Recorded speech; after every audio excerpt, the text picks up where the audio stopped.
आधी आधी रतिया बाबा हमरे मांगे पनिया रा आधी आधी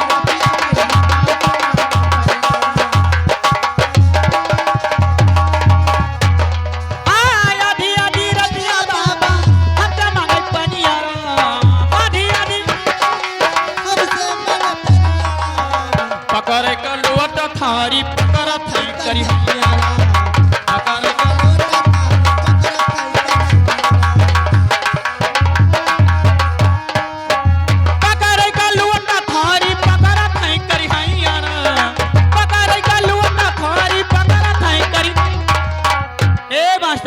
सस सस नारा खाई जैसे उबाहनिया सस सस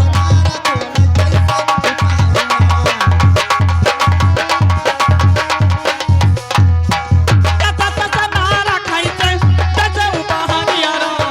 सस सस नारा जैसे उबाहनिया बाबा का प्यारा काटे लेके भागे कलिया बाबा का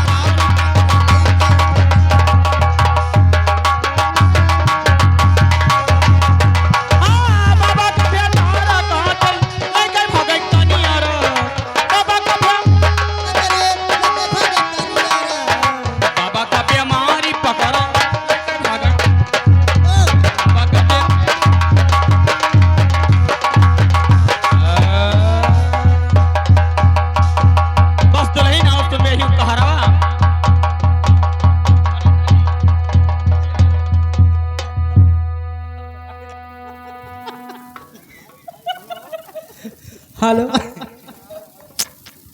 हेलो यह के भैया गुप्त नाम का 20 रुपया दी नहीं अच्छा बात उनका भगवान 20 लाख दिया है आशीर्वाद एक हेलो हेलो हेलो ए दीदी हेलो हरे आँखों